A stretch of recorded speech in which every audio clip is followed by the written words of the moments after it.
So I think this is an interesting one. Normally when I make a video about a game, it's because I think the game is exceptional and I want there to be more players for that game so that the devs have the resources and the funding to be able to further develop their vision.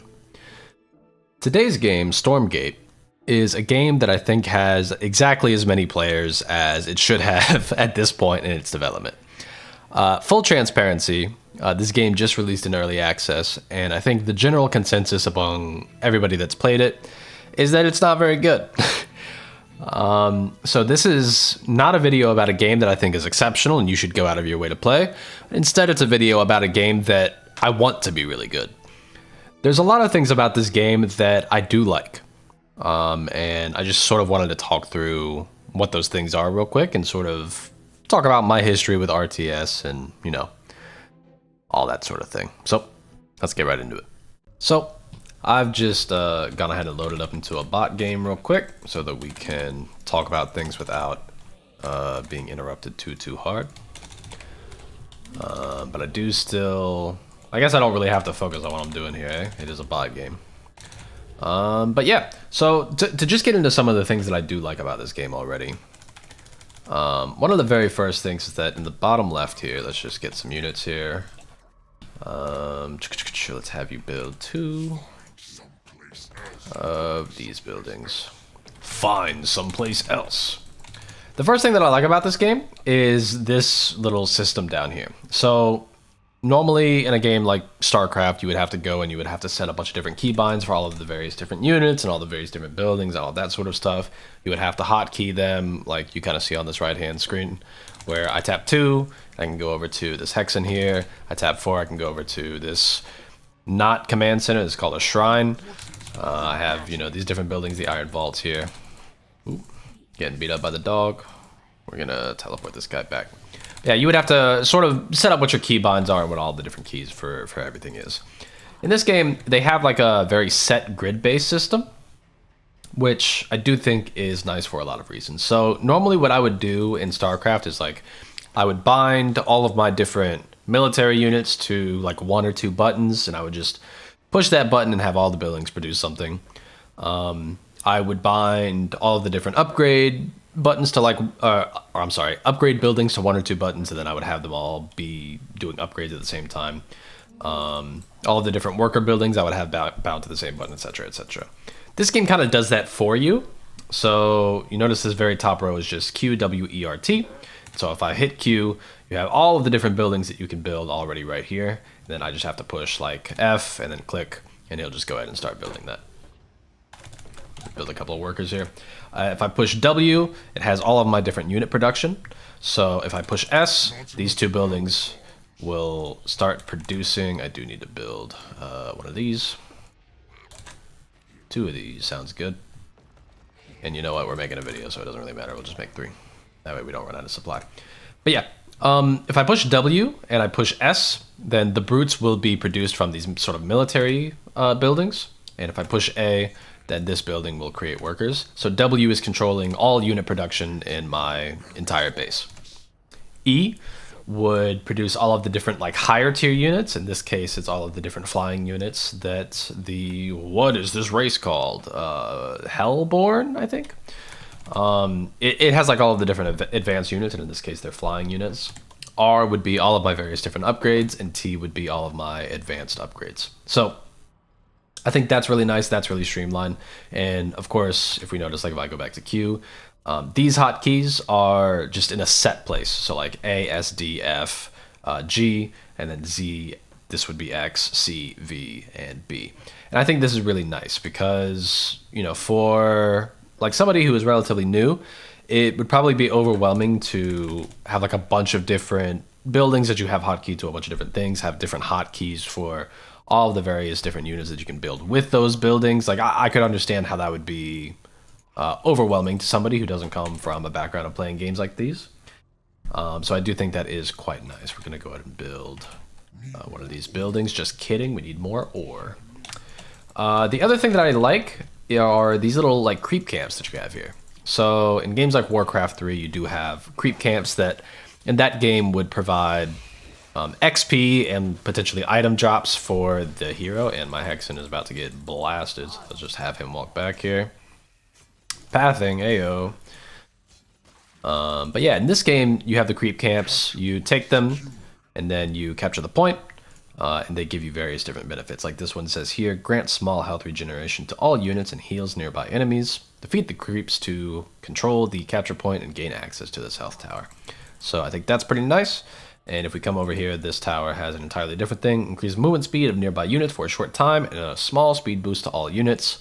This one grants a single V5 rocket launcher upon capture. This is just a creep that sort of walks towards the enemy base. This one gives you more Therium, which is the secondary resource. This one is just a vision tower. It grants vision in a radius around it. So I think this is nice because the thing that I like about it, we'll just create more units here. The thing that I like about it is that, from my perspective, I mean, I played StarCraft quite a while ago. I played StarCraft in like Wings of Liberty, early Heart of the Swarm type time period. And I only played it up to about a platinum level. So, you know, take my perspective with a bit of a grain of salt here. But, you know, at that time, my perspective was that a lot of the fighting in that game would happen either at your base or at the enemy's base. Because those were the two objectives that were really worth fighting for. In this game, putting a bunch of watchtowers around the map that give you various different benefits to basically your entire army, I think encourages fighting for more objectives out on the map, and I think that that is pretty appealing. Now, do I love the implementation of them? Not really. The biggest gripe that I have, and we'll take this and then we'll try to step away so that I can illustrate this point real quick, is that you capture the point by standing on it, but I believe you capture the point at the exact same speed, whether you have one unit on it or whether you have 50 different units on it. So we're gonna kill this guy real quick. Try to step away. No, get out of there. No! Anyway, to illustrate the point, let's see, can I... Maybe I have to like walk out of the radius sooner. But basically what I'm trying to drive at here is that it can promote a type of game style because one unit captures just as fast as 50 units. It can promote a type of play style where like I could use one of these very small units and I could just kind of like hover like right here, for example. And anytime my opponent, here, we can highlight it here. This is going down, we'll let it go down. If I have him just sort of walk in here, he's going to capture this really, really fast. So what it means is that if I just had like a bunch of really small units like this, I could sort of hover them around these various points on the map. And anytime my opponent moved away from one of these control points, I could just move this guy in and then recap it, which I think is not super engaging. You know, I think capturing it by standing next to it is very intuitive. And it means that like if we were to have a fight right here, maybe he's on the high ground and then he has, you know, some sort of high ground advantage. I have to get vision up here to be able to fight him properly. And we can sort of play like this tug of war where maybe he pushes into this area and then he gets the buff, or I push into this area and I get the buff. I think that's all very intuitive, more intuitive than like if one of these guys had to like channel on the tower or something like that. But because one unit captures just as fast as 50, it promotes this sort of like ratty play style where I could recap anything by just like sending one unit and being annoying over and over again. So I think that aspect of it is not super great, but the idea of fighting for these different towers to get various different benefits over the course of a game is, you know, I think that's pretty cool. So here we'll just build a couple more supply thingies. We'll have you come over here, build a base real quick. And then we'll move back so that we can talk about things a little bit more. Maybe take that point. So, you know, what are some of the things that I don't like about this game? Because honestly, those are the two biggest things that I do like about it. I guess one other thing that I'll say that this is a neutral point. I think the design of the three races is like, okay. I think they're fine. So in StarCraft, you have your Terran, which are just human space marine type guys. You have your Zerg, which are these very low technology, buggy, swarmy sort of race. And then you have Protoss, which are a very high technology alien race as well. And I think that's a dichotomy that I think works really well. Here, the races are basically Terran again. They're human space marine type guys. You have the Hellborn, which are demonic in nature. And then you have the Celestials, which are like angelic alien type guys in nature. I think that's fine. But I think the biggest complaint that I've heard people have is that some of these units are just butt fucking ugly. People in general don't like the plasticky. In fact, like if I just exit this real quick, like the portraits here don't look great.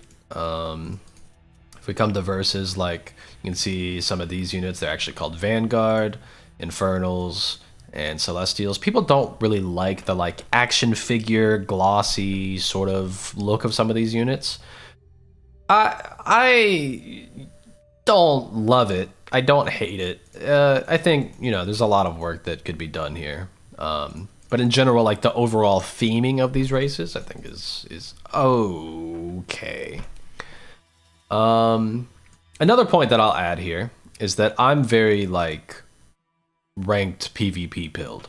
I don't really care about the campaign, the co-op, even stuff like, you know, 3v3 online matchmaking, etc., etc. So what I've heard other people say is that this stuff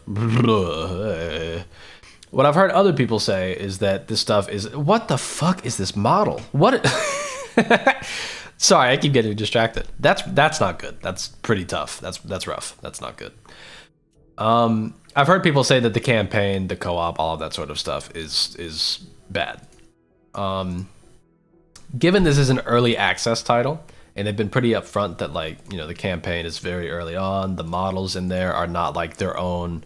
The models that are in the cutscenes are not like cutscene specific models. They're just the like lower polygon, like base, like versus mode models that have been like used as placeholders, basically. So you know, obviously they're working on this stuff, but the current position is that they're just not in a good place. It's just not great. But I think the other thing that I don't super love is some of the balance within the race that I've played, the Infernals. So I'm somebody who doesn't like to complain about like balance in terms of like, how do I explain this? I don't like to complain about balance of a game before I feel like I have a really high degree of competency in it, because I just don't feel like that's productive. But I will say that the balance within my race does not feel good. There are units that feel like I don't understand why I would ever build them. All right, so I've got the economy up and running. We've got a bunch of units, so I figured we could talk about them just a little bit. The initial like base units that you get feel quite strong. So normally, as this race, you're able to create these brutes and you're able to create these gaunts. I think in general these feel pretty good. The brutes, they're just like regular melee units. They move at a decent speed, and they have this sort of design thing where you can use Sunder Soul. It sacrifices the brute, and it spawns these two things that can only be described as Zergling-like. They feel a little bit like Speedlings. Now, when the brute dies through combat, then it'll still create these two, but they won't have this white life, and still they'll only have red life. So they basically spawn in with half life. So the sort of play pattern is that, like, while you're in a fight, as these frontline units are taking a bunch of damage, right before they would die, you sacrifice the units, you get the what are these called? You get the fiends with a little bit of bonus life. That's fine. I like that decent enough. You've also got these gaunts. The gaunts, I've already upgraded these via this building here. And with the upgrades, which I feel like is necessary for really all of these units, we'll get into that. But with the upgrades, what the gaunts will do, if we go down here, is on hit, attack units are infected with Infest. And what Infest is it's a little bit of a damage over time ability that when a unit that has Infest on it dies, they spawn one of these fiends. So it can help you like turn the tide of certain battles. And I think that feels pretty good, like poisoning people and then getting a little minion for your army whenever you kill somebody. I think is really really cool. And they also have bouncing bone axes, which makes the attacks basically cleave and bounce between a bunch of different people. I think that's neat. I like these units quite a bit. However, as soon as we start looking at some of the other units, I think their purpose and identity becomes a little bit unclear. So these Hellborn are like long distance sieging type units that have an AoE attack. But if I were to attack these units here, you see he's got a long wind up animation and then he throws the thing. And it does do cleave damage, but you see the radius on the cleave damage is so small that it's actually not even hitting these other units here. We throw that. Yeah, I actually can't even get it to cleave on the other targets. So I feel like that feels a little bit bad. My initial read of this unit is that it's like, oh, you keep these in the back line and then you use them to sort of cleave some of the smaller units. And I've seen it work okay, but the cleave is just so small that this unit almost doesn't function for like its like in army versus army purpose. It feels a little bit wanting. Similar thing with this Weaver. This Weaver is meant to be like a spellcaster type unit. If I just try to move, you notice he's incredibly fucking slow. Super slow. You have to put down some Shroud, and then he's able to move a little bit faster. He gets 100% bonus move speed. But it is a unit that you literally have to spend resources in order to be able to move him around the map at all. He's got a few abilities. This one just consumes a Fiend to give him 100% of his shield back. This one allows him to teleport to certain allied structures, which can be nice, fair. But the main combat ability is this Harpoon, which basically just launches the harpoon at the target and pulls them into position. Zerg in StarCraft is a very similar unit, and basically the use case is if you're fighting something that's like a bio army, like what we're talking about Terran. If you're fighting somebody who has a bio army with like a bunch of different Space Marines, supported by like Metaphax and siege tanks, you can use that unit in Zerg. I forget literally what it's called. But you can use them to like pull the siege tanks towards your army to get them out of positions where you can't reach them and take out some of those high value targets. Here, the Harpoon has such a short like range to it that if I try to harpoon this creep, you see he only pulls it like this far. And so what that means is that if you're fighting like a front line here and then there are high value units back here, you basically have to be like French kissing the front line to be able to get him to pull the high value units that you would want to. Why are they attacking me so far? What the hell? Here, let's use the auto attack. The auto attack is bad.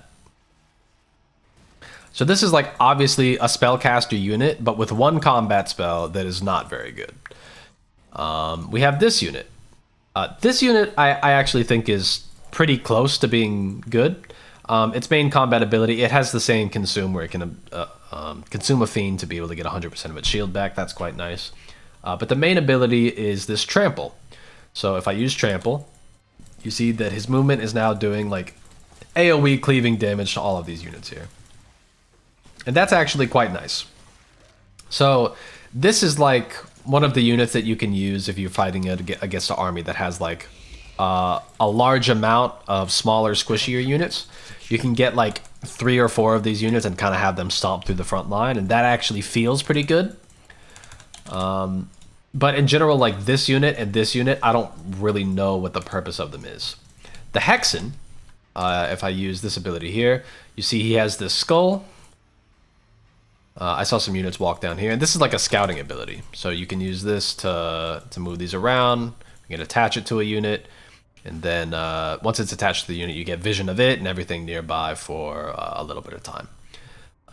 That unit feels pretty good, especially because it's the one unit that you get at the very start of the game to be able to go and scout with. So I think that feels quite nice.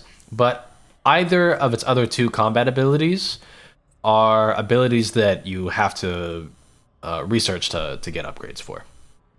So this one is Venom Trap. You put it down as people walk over it. You're able to basically get damage on them. It's almost like a Burrowed Baneling from StarCraft, vaguely. And this one is Miasma. You basically put down AoE.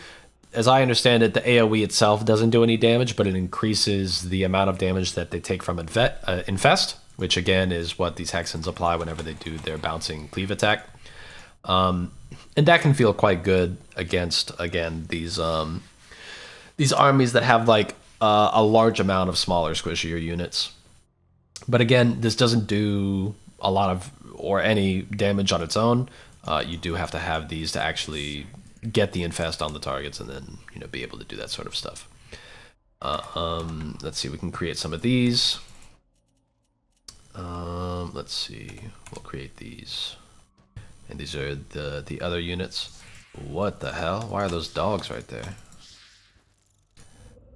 This unit is pretty self-explanatory. It's kind of like what is it's almost like a medevac. It doesn't heal anything, but you can like load it up. You can fly it over to the enemy base, and then you drop down. Boom! There's an army. That's pretty cool. I think this unit serves its purpose, serves its function. What does this do? Ascend disables the ability to unload or unload cargo. Enables the Shroud Weave ability. Okay, what is that? What does that do? How do I get this shit off the ground? Loads units into the Harbinger's Hold. How do I get it off the ground?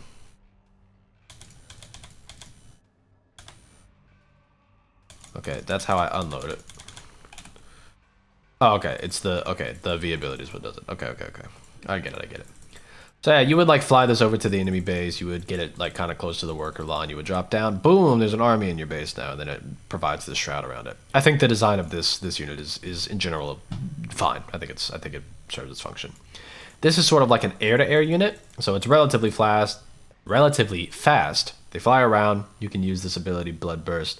They'll basically sacrifice themselves, and then they'll do damage to other air units. You can also get this Dive Bomb, which is again something that you have to research, and then it can like plunge into enemy buildings, and it actually does a lot of damage in that sense. Which I don't think feels super great. Like here, if I create a few more of these, and then I research Dive Bomb, we'll let that sort of cook for a little bit. We'll fly this over here just so that they're ready. And we'll keep building them as we talk about other things. This unit right here is the Spriggan. This is probably most similar to like a Mutalisk. I don't believe it has a bouncing attack, right? No, but it does have like a volley of 3 attacks. Reduces the target's attack, movement speed, and production speed by 6 seconds, or by 6% for 5 seconds, max 30, so it does stack. And yeah, it's a flying unit. It does not a lot of damage, frankly. We don't have the research upgrade, but yeah, basically what I wanted to drive at is that it feels like a lot of these units need their particular upgrades to feel impactful almost at all. So a good example of this is that like where are you at? These Gaunts, if you don't have the Infest upgrade on them, they feel awful.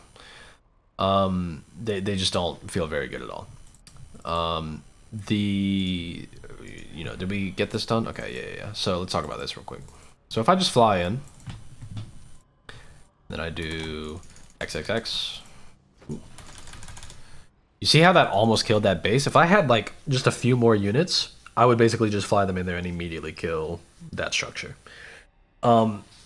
It's like not really reactable. Like you couldn't, maybe if you had like people on this perimeter already ready for them, then you would be able to do that, but that's like such an investment just to be able to stop that one very niche thing.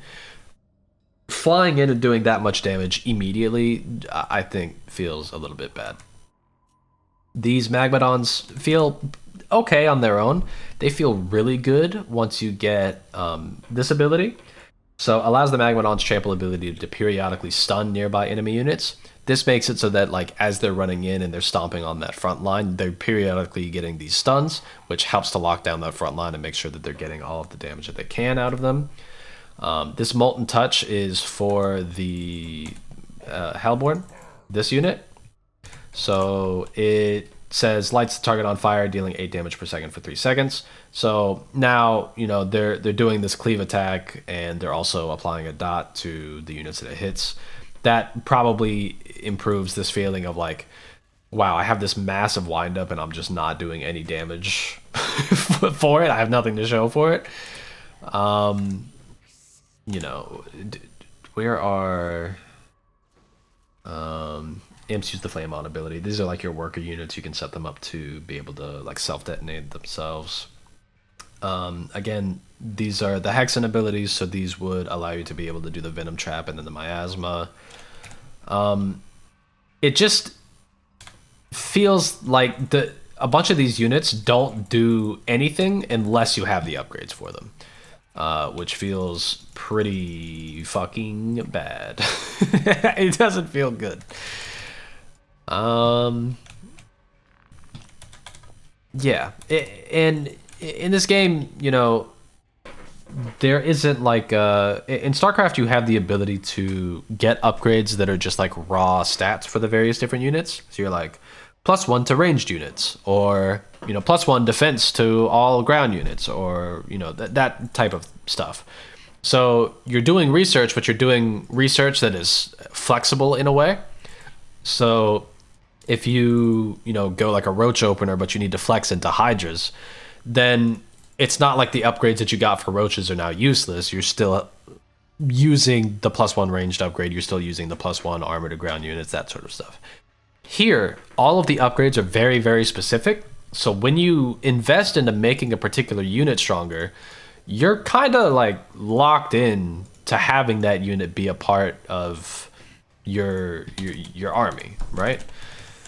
And I'm not sure if that is for the best. You know, one thing I'll say is that in StarCraft, and I know I'm comparing this to StarCraft a lot, but the comparison is just it's so obviously what this game is trying to emulate that I feel like it's the closest point of comparison. You know, in StarCraft, one of the things about it is that the counters are so strong that it's very, very like explosive. Like, if I build Banelings and then I roll them into a bio army, if you like blink or look away for a second, you can just lose like half of your army immediately. If I build mutas and I fly them into your supply line, you could lose that entire supply line in a matter of seconds. If you know, there are all types of examples of this. Here, I think they don't want the game to be as explosive. They don't want it to be like, oh, I looked away for a split second, my entire army is dead. Fair play. I think still these abilities lack impact. They don't like feel good to use. And I think that's maybe my biggest gripe of all at the moment. So yeah, my complaint isn't really like the balance in between races. It's that like my starting units feel quite good, like my brutes and my gaunts and that stuff, and anything past that feels pretty bad. Pretty like not thought out, and like I have to upgrade to make them worth anything, and the upgrade is hyper specific, and they don't feel like they serve their intended purpose. It doesn't seem great to me. But you know, I do have high hopes for this game. I think like some of the stuff that I'm seeing here does seem promising. I like the idea of like the gaunts infesting thing. I like the general theme of this race, like infesting people, getting extra minions because you're like slowly turning the tide of combat. This shroud giving like shields to people. You know, I think there's a lot of stuff that I do like about this race and about the game itself. But some of the designs of the units I just find kind of wanting. But yeah, that's kind of how I feel about this game. Have you tried this game? Let me know in the comments section below. This is such a YouTuber thing to say. Man, fuck it. You know, another thing I'll say is that the general consensus I've seen has been like, damn, this game makes me want to play StarCraft. That's kind of how I feel too. I've kind of been going back and playing a little bit more SC2 and being like, man, this game is hella good. So maybe this game will revive the RTS genre in an unintended way. And there's like a resurgence of RTS games in general. Like, obviously this game is out. There's like that Zero Space game, I think is what it's called, that is currently in development. There's like, I think it's called Battle Aces. There's a whole bunch of different RTS games. Is this going to be the one that makes it to the end, is like very successful and gets people reinvested in the genre? I don't know. Seems like no so far.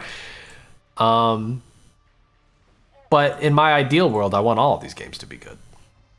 So, I don't know. Those are just my early thoughts on the game. If you've tried it, let me know what you think about it. And yeah, I'll see you guys in the next one. Peace.